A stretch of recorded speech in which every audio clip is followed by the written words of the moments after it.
Hello, everybody. Welcome again, Top of the Table for Tuesday, May the 18th. Brian, Hank, and a road trip in Mark. Where Destination unknown. Do you want to tell us? Look at that. He's got a big old Whataburger cup for those watching online. I'm on my way to Las Cruces, New Mexico, for a gig that I cannot speak of. But yeah. There you go. So it was either fly for 12 hours with layovers and then drive another 2, or just drive straight through for 11. And get Whataburger twice. And get Whataburger multiple times. Well, Ballard might be joining us. Jake might be joining. I don't know. So we're gonna go. Hey, you know what we start with? Hey. It's ladies first. Hank, your Racing Louisville had a big signing last week. They did. Tell us about signed a young English player by the name of. He's got 2 colors, technically, I guess. 2 for the new number 9 coming in, Ebony Salmon. So it's like ebony and salmon, 2 colors that don't really go well together. But wondered where you were going with that, but okay. She's been playing for the team on the NWSL in England and doing quite well. She was named the Young Player of the Year over there. So so I'm looking forward to it because they can use some help up top in Louisville. I think they had a really good game, just totally bossed. I mean, they were aggressive against Kansas City, and I don't know if you guys got a chance to watch that game at all, but it was just missing in the final third. There was just nothing there for either team, I might add. I mean, I think actually Kansas City had better chances, better quality chances, but Louisville just dominated the pitch, I thought. And if they get a missing piece up top, get that sorted, then they could actually start scoring some goals. And that was what I was going to say, is it was a very uneventful weekend except for one game. Mark. Oof, man, 4-0 that first half. And I feel really bad. I feel really, really bad for, and her name just escaped me. Christina. No. Chicago. Damn it, the defender scored the own goal.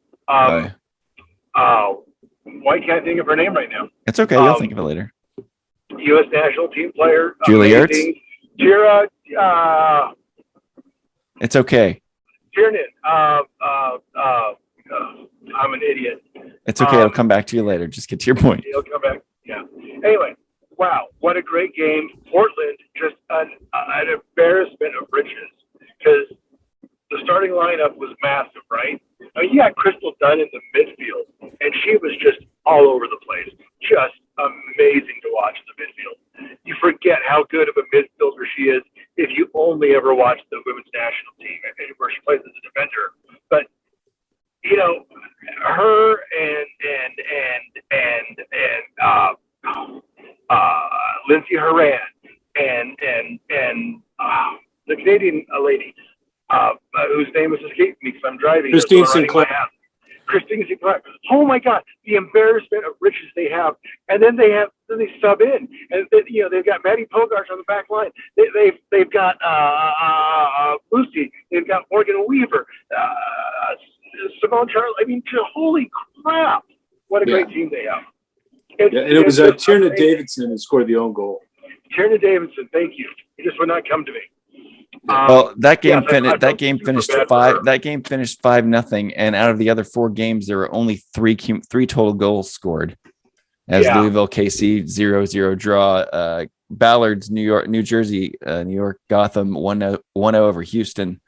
My North Carolina Courage tied Tyler's OL Reign 0-0. By the way, big news last week was Samantha Mewis was returning to North Carolina. This week, Rose Lavelle joining the Reign as a U.S. allocated player. She's joining the Reign? Yeah. Yep.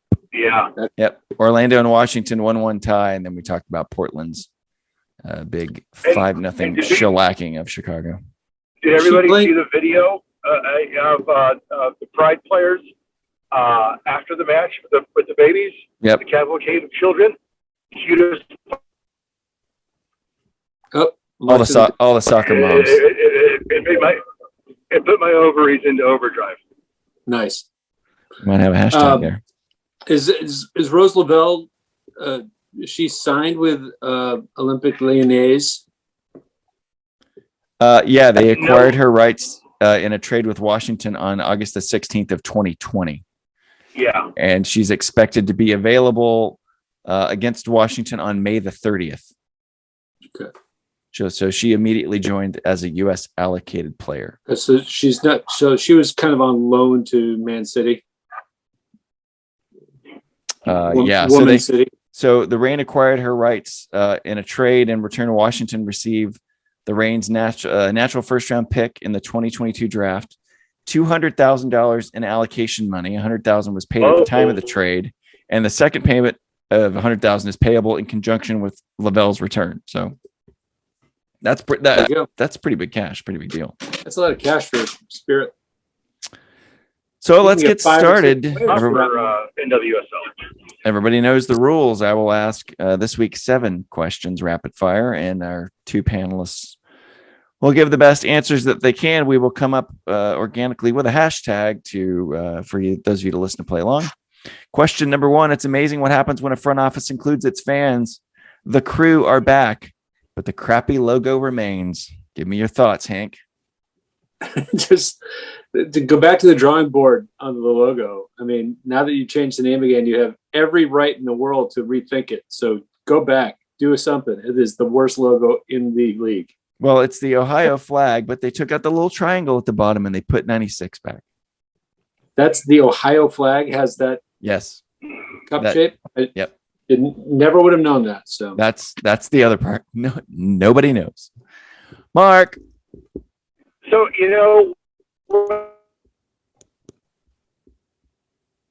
Oh, this is going to be fun. Cleaned up when I was done.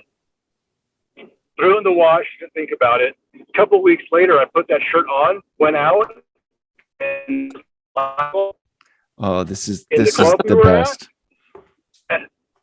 And that's what the new logo looks like, a cum stain that I mistakenly didn't wash out. I am so glad that you are breaking up and nobody heard that. Send your cards and letters to @the_Mark_Villa.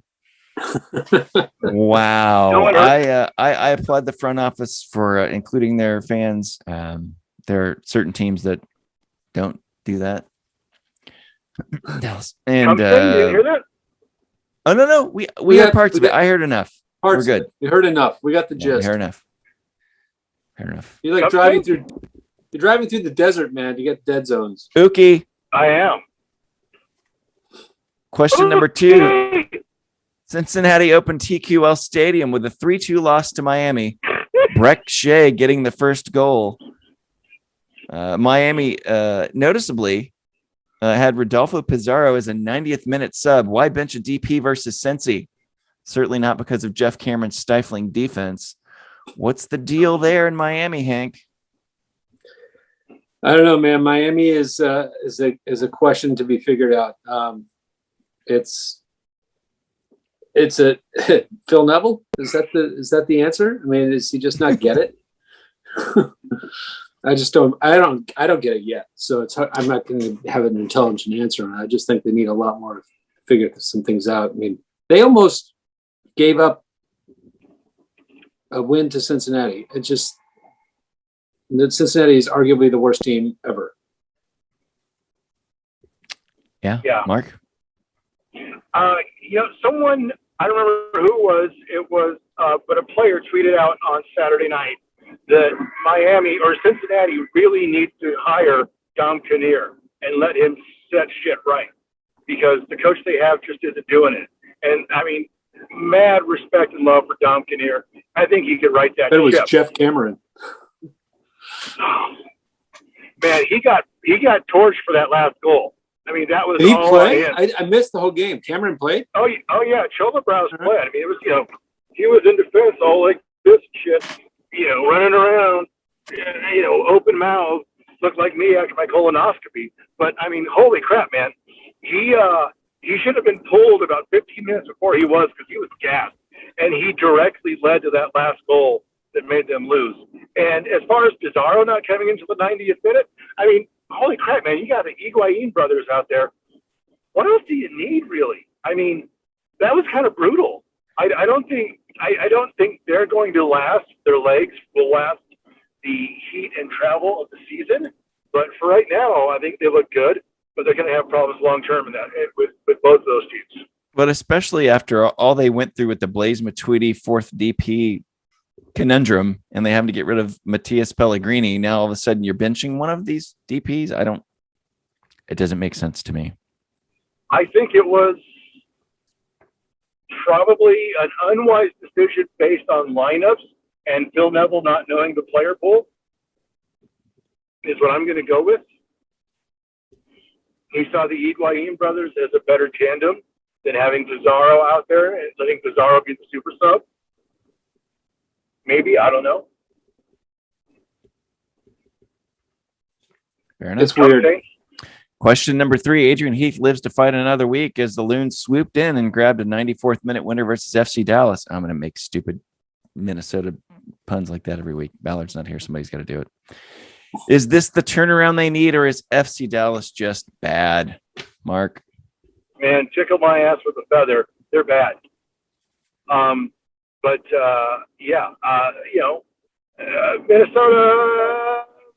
I don't know. I didn't watch the game. I can't tell you really. But yeah, Sure. FC Dallas sucks. Well, FC Dallas says their goal differential is right at 0. So it's not like they're giving away a lot of goals, but they're also not scoring a lot of goals. Right. But you would think with the Franco Jara, their striker up top, who's top 10 in salary at $3 million a year, they might get some return on investment. Well, you're going to want to edit this, but No, maybe don't start like that.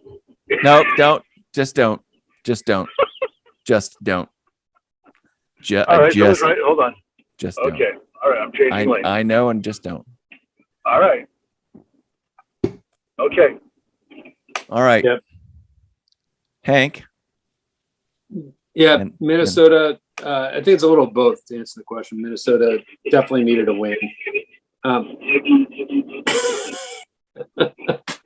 But Dallas needs some help, man. I mean, I don't know.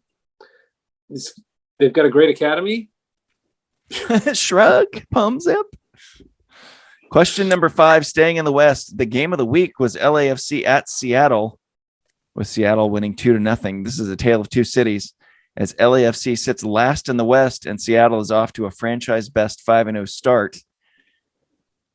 Noticeably, Nicholas Lodeiro has played less. Hold on. 4-0-1. 4-0-1, whatever. Nicholas Lodeiro has only played less than 30 minutes, and now Stephen Fry is out. Can Seattle maintain this form, Hank? Yeah, why not?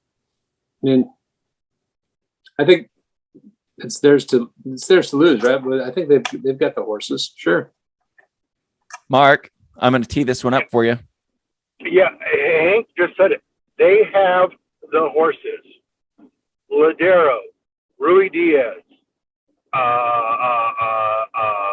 the brothers. Roldan. The Roldan brothers. They've got Kellen Rowe, for Christ's sake. But okay, here's the thing. They've got all these players, right? And it's again an embarrassment of riches, but not really, because none of those players on their own, without that group surrounding them, would be an outlying superstar. Jordan Morris. They wouldn't be able to carry the team on their back and do the things that a superstar would do. Holy shit, that truck is loud. But together, they have so many threats that you have to look out for, that everyone can step up and be massive. I mean, think about it. Freddie Montero didn't do a whole lot when he was away from Seattle, which is why he was available again to come back into Seattle. Had he been, a huge superstar somewhere, he wouldn't have been back on the market.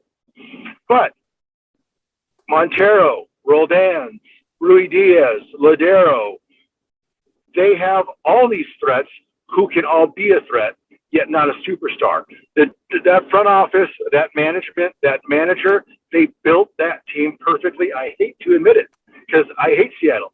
But, man, you got to really look at what they've done, how they've done it, how much they've paid for it, and just be blown away. It's really a beautiful thing to watch. And again, Garth Lagerwey, those contracts for those DPs are amazing. Yeah, he does a really good job. What is Seattle? Players. What did we talk about? Seattle is soccer's version of what? Voltron. Voltron. That's right. I was thinking. Power Rangers. Power Rangers, but yes, with the sword. It's pretty much, pretty much the same thing. But the sword, and there's like the big tiger. Yep, that's right. Laser eyes. So Seattle's basically MLS's Voltron. That leads us to our hashtag this week. Parts is parts. Along with hashtag parts is parts. That's an old chicken commercial. Seattle's midfield, they don't have to worry about their defense, right? So it's true.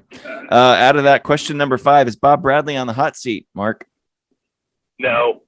Hank? Raised eyebrow? Probably no, but they got to do something. It's true.